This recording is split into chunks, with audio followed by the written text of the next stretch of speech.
हे hi guys, film में आपका स्वागत है।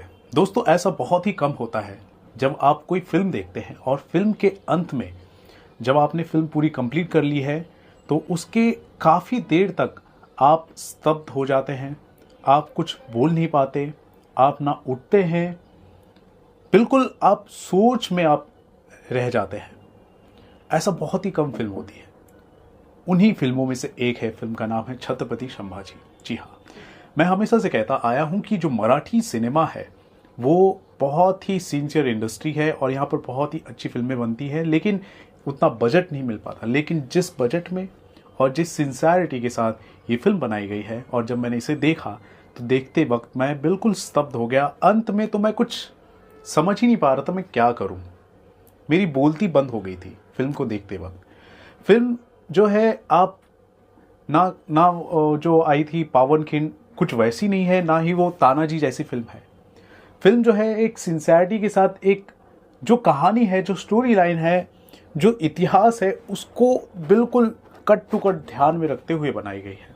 तो आप ज़्यादा आप एक्सपेक्ट नहीं कर सकते कि क्या है, अरे वाओ वाटर सिनेमैटिक विजुअल्स, आप इस तरह आप एक्सपेक्ट नहीं कर सकते फिल्म से। लेकिन जो सिंसियरिटी है, जो उस ज़माने में कॉस्ट्यूम था, डिज़ाइन था, जो भाषा थी, जो बोलचाल थी, वो सब कुछ इस फिल्म के अंदर देखने को मिलेगा। और अंत में जो चीज़ें दिखाई जाती है ना, वो दिल को दहला देती है। दोस्तों, फिल्म है हमारे धर्मवीर छत्रपति संभाजी महाराज के ऊपर, जो मराठा एम्पायर के सेकेंड एम्परर थे। जी हाँ, और इनके बारे में तो हमने काफ़ी बार सुना भी होगा, लेकिन काफ़ी कम जाना है इनके स्ट्रगल के बारे में।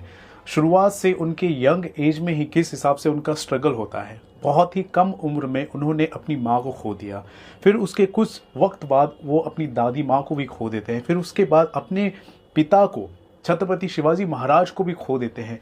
साथ ही साथ उनके जीवन में उनके आसपास उनके अपने ही कैसे उनके साथ छल किया करते हैं, ये सब जो स्ट्रगल होता है ना, उस स्ट्रगल से वो उभरते हुए आगे बढ़ते हैं। और उस स्ट्रगल को भी इस फिल्म के अंदर जिस हिसाब से दिखाया गया है वो मुझे बहुत ही ज़्यादा अच्छा लगा। इतना ज़्यादा इन्होंने अपने लाइफ में स्ट्रगल किया है, इनके साथ इतना ज़्यादा छल हुआ, ये हम नहीं जानते थे, लेकिन इस फिल्म के अंदर आपको डीपली आपको बताया जाएगा।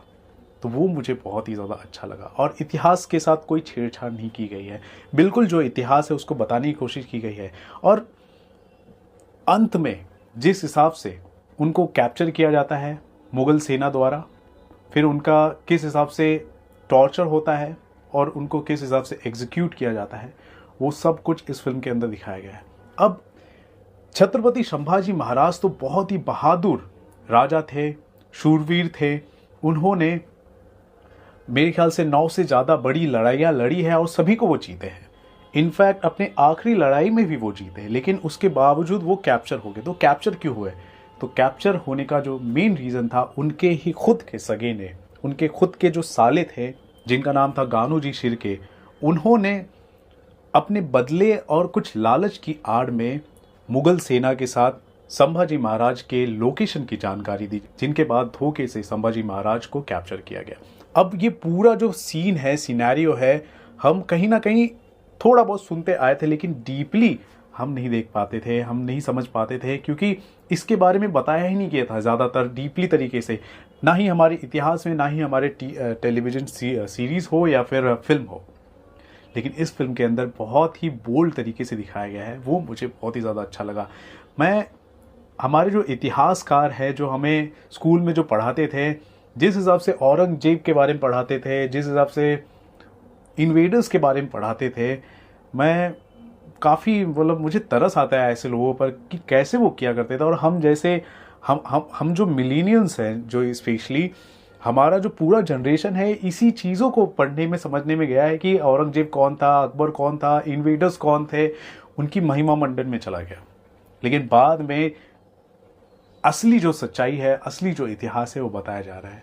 ये मुझे अच्छा लग रहा है और फिल्म के ज़रिए भी आया है, ये मुझे बहुत अच्छा लग रहा है। तो दोस्तों, ये एक ऐसा इतिहास है जिसे हम सभी को याद रखना, समझना बहुत ही ज़्यादा ज़रूरी है। क्योंकि दोस्तों, एक कहावत है कि जो लोग इतिहास को नहीं समझते ना, वो लोग खुद इतिहास बन जाते हैं। तो इसीलिए इतिहास बहुत ही ज़्यादा ज़रूरी होता है, और सच्चा इतिहास, ताकि हम इतिहास से सीखकर अपने आने वाले कल को बेहतर और सुरक्षित कर सकें।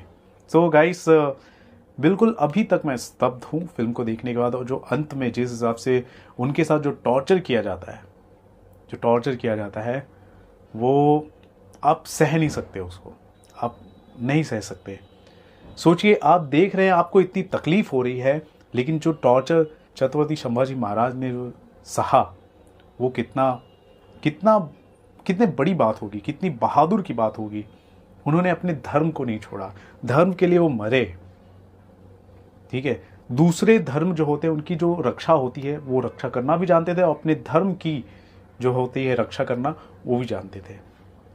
कई ऐसे इतिहासकार हैं जो अलग अलग एस्पेक्ट से, अलग अलग एंगल से उनकी कहानी को, उनके एग्जीक्यूशन को बताते हैं, लेकिन असली जो सच्चाई है उसको इस फिल्म के अंदर बताया गया है। वो सब मुझे देखना बहुत ही अच्छा लगा।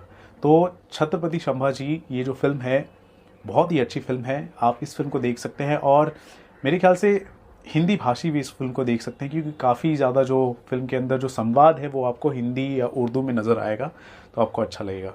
तो दोस्तों, यदि आपने छत्रपति संभाजी फिल्म देख ली है तो आपको कैसा लगा है ज़रूर बताएं हमारे कमेंट सेक्शन पर। और दोस्तों, देखते रहें आपका अपना channel Filmy Fever. This is Ravi Gupta signing off. Thank you.